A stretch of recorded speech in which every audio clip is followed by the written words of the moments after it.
마침내 이스라엘 백성들은 시내산에 도착하게 됩니다. 그리고 하나님은 그들에게 언약을 선포하십니다. 너희가 내 말을 잘 듣고 내 언약을 지키면 너희는 열국 중에서 내 소유가 되겠고 너희가 내게 대하여 제사장 나라가 되며 거룩한 백성이 되리라. 이 선포가 바로 하나님과 이스라엘 백성 간에 맺어진 시내산 언약입니다. 주의해야 할 점은 시내산 언약은 아브라함 언약의 기초 위에 세워진 언약이라는 것입니다. 아브라함 언약은 아브라함의 후손, 즉 이스라엘이 하나님의 백성이 된다는 무조건적이고도 일방적인 언약입니다.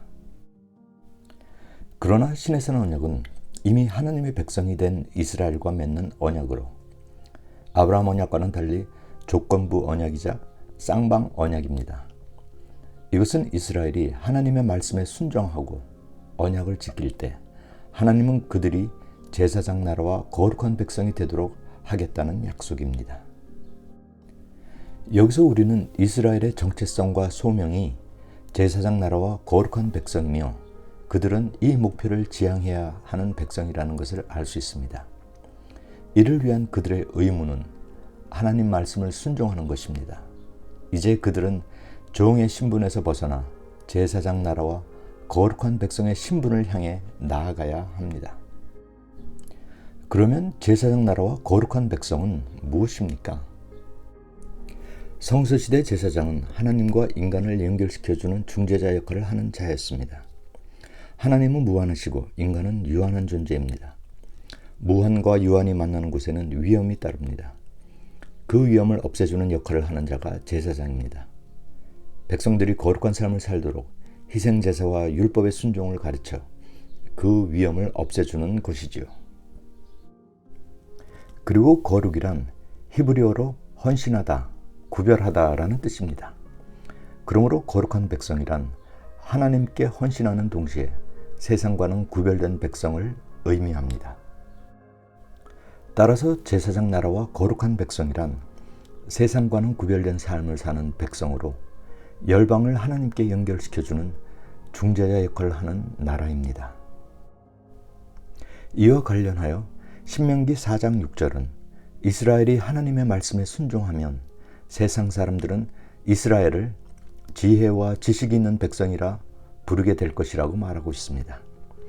이 말은 이스라엘의 순종은 세상 사람들로 하여금 하나님을 보게 할 것이며 그것이 바로 이스라엘이 제사장 나라와 거룩한 백성이 되는 것임을 말하고 있는 것입니다. 그런데 시내산 언약이 성립하려면 최소한 두 가지 전제 조건이 있어야 합니다. 첫째, 하나님의 말씀에 순종하기 위해서는 스스로 자신의 의사를 결정할 수 있는 자유로운 백성이 되어야 합니다. 종은 계약 당사자가 될 수 없기 때문입니다. 그래서 하나님은 시내산 언약을 맺기 전에 이스라엘 백성을 애굽의 종의 신분에서 자유인의 신분으로 바꾸어 주셨던 것이며 그들은 온전한 자유인으로 하나님과 시내산 언약을 맺을 수 있었습니다. 그러므로 여긴 책임이 뒤따르게 됨을 기억해야 합니다. 둘째, 하나님의 말씀에 순종하기 위해서는 하나님의 말씀이 백성에게 주어져야 합니다. 즉, 율법이 있어야 하는 것이지요. 아브라함 시대에는 하나님이 각 사람에게 말씀을 주셨지만 이제는 백성에게 전해야 하는 환경이 되었기에 많은 사람에게 동시에 전할 수 있는 율법책이 필요한 것입니다. 그래서 하나님은 모세를 통해 이스라엘 백성에게 율법을 주시게 됩니다. 결론적으로 시내산 언약은 자유의지와 율법과 순종이 맞물려 가야 하는 언약입니다. 어느 하나라도 빠지게 되면 시내산 언약의 의미는 사라져 버리고 맙니다.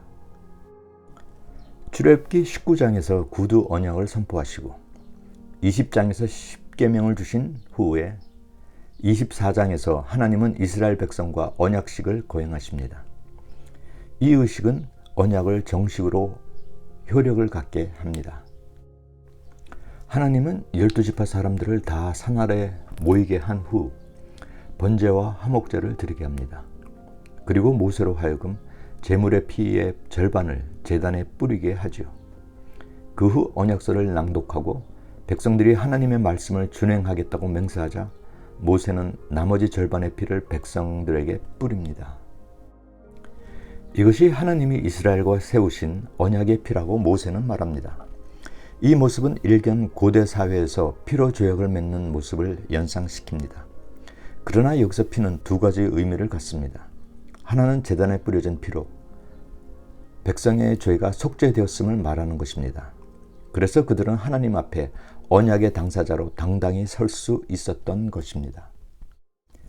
다른 하나는 백성에게 임무가 맡겨졌다는 것입니다. 이것은 시내산 언약의 특징으로 하나님이 이스라엘을 특별한 목적을 위해 구별해 놓았음을 의미하는 것입니다. 여기에는 당연히 백성의 순종과 책임이 따라오게 되는 것입니다. 따라서 예수님이 제자들과 마지막 유월절 식사를 하시면서 이 포도주가 죄사함을 얻기 위하여 흘리는 나의 피, 곧 언약의 피라고 말씀하셨을 때 예수님의 피가 우리에게 죄사함을 주시는 한편 포도주를 받아 마시는 자의 순종의 의무도 함께 주셨다는 것을 깨달아야 합니다. 왜냐하면 예수님도 고난으로 순종함을 배워서 온전하게 되셨기에 자기를 순종하는 모든 자에게 구원의 근원이 되셨기 때문입니다. 언약식 후에 하나님은 율법과 십계명 돌판을 주기 위해 모세를 산 위로 부르십니다. 모세는 그곳에서 40일 동안 머무르게 되죠. 그런데 모세가 율법을 받기 위해 산에 올라간 사이에 큰 사건이 하나 터집니다. 이스라엘 백성이 산 밑에서 금송아지를 만들어 숭배하는 일이 일어났던 것입니다. 그런데 놀라운 일은 그들이 그 금송아지를 보고 우리를 애굽에서 인도해낸 하나님이라고 말하는 것입니다. 하나님이 10가지 재앙과 홍해를 가르는 기적을 일으키시는 것을 보았고 바로 전에 하나님과 시내산 언약도 맺은 이스라엘이 금송아지를 만들어 놓고 그것을 하나님이라고 고백하는 모습을 우리는 어떻게 이해해야 할까요? 그들은 왜 금송아지를 하나님이라고 말했던 것일까요? 가장 중요한 이유는 그들이 아직까지는 하나님을 잘 모르기 때문입니다. 신에 대한 그들의 대부분의 지식은 애굽의 삶에서 터득한 수준에 머물러 있습니다. 애굽의 신들은 모두 인간이 만든 형상을 가지고 있어 볼 수 있는 존재입니다. 그리고 사람들은 그 신상을 마주하며 사제의 인도하에 그 앞에서 여러 가지 종교 의식을 치르면서 그들이 원하는 것을 기원합니다. 인간은 보이지 않는 것보다 보이는 것을 더 신뢰하는 습성이 있습니다. 그래서 이스라엘도 하나님보다는 오히려 모세를 더 의존했던 것처럼 보입니다. 마치 현대 많은 교인들이 하나님보다 목회자를 더 의존하던 말입니다. 그래서 모세가 사라져 나타나지 않자 그들은 당황하기 시작했습니다. 중재자 모세가 나타나지 않자 그들은 보이는 하나님을 만들었습니다. 이러한 이스라엘의 엉뚱한 행동은 하나님을 잘 모를 때 나타나는 전형적인 모습이며 그것은 현대 교회에서도 쉽게 찾아볼 수 있는 현상입니다. 많은 이들이 현대 교회가 위기에 처해 있다고 이구동성으로 말하고 있습니다.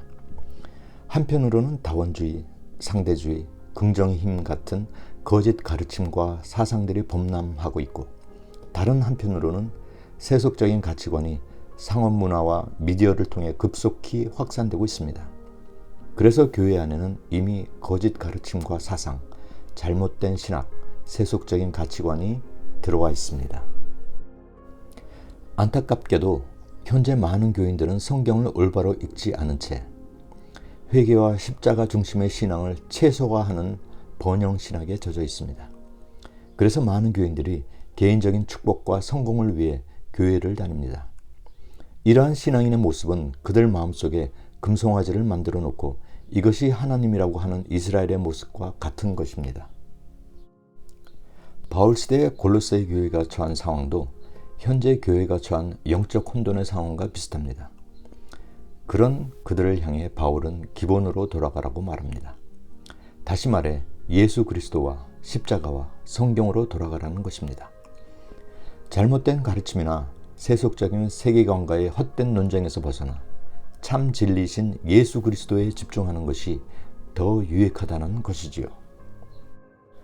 루터도 같은 맥락에서 예수 그리스도를 모르는 자는 고난 속에 감추어진 하나님을 모르는 것이라 라고 말했습니다. 하나님을 올바로 아는 것, 그것이야말로 혼란스러운 세상에서 올바른 길을 찾아 나아갈 수 있는 방법입니다. 그래서 바울도 골로새 교인들이 하나님을 아는 것에 자라게 해달라고 주님께 기도드렸습니다. 하나님으로부터 십계명의 돌판을 받아들고 내려온 모세는 이스라엘 백성들이 금송아지를 만들어 방자히 뛰노는 것을 보자 가지고 있던 돌판을 던져 깨트려 버립니다. 이스라엘이 금송아지를 만드는 순간 이미 시내산 언약은 파기되었기에 모세는 돌판을 던져 깨트려 버린 것이지요. 여기서 우리가 분명히 기억해야 할 것은 하나님은 후에 나올 가데스 바네아의 불순종 사건과 함께 금송아지 사건에 크게 진노하셨다는 사실입니다. 왜냐하면 이 두 사건 후에 하나님은 이스라엘 백성 모두를 진멸하고 모세를 통해 새로운 나라를 만들겠다고 한탄하셨기 때문입니다. 금송아지 사건이 얼마나 하나님을 진노케 하였는지 알 수 있는 대목입니다. 하나님을 모르면 하나님을 금송아지로 보게 됩니다. 이 사실은 약속의 땅에 들어간 이스라엘도 그리고 중세 이래로 교회의 역사 속에도 그대로 녹아 있습니다. 홍해도 건너고 시내산 언약도 맺은 이스라엘 공동체가 바로 금송아지를 만들었다는 사실에서 우리는 믿는 자가 우선적으로 해야 할 일을 생각하게 됩니다. 믿는 자가 제일 먼저 해야 할 일은 우리가 믿는 하나님을 올바로 아는 일입니다. 왜냐하면 하나님을 모르면 마음대로 하나님을 만들어낼 수 있기 때문입니다. 그래서 하나님은 나는 번제보다 하나님 아는 것을 원한다 라고 말씀하셨던 것입니다. 마지막으로 이스라엘의 배교에도 불구하고 신실하신 하나님은 돌판을 새로이 만들어 모세에게 주심으로 언약은 다시 갱신됩니다. 이로써 시내산 언약은 다시 효력을 발휘하게 되는 것이지요.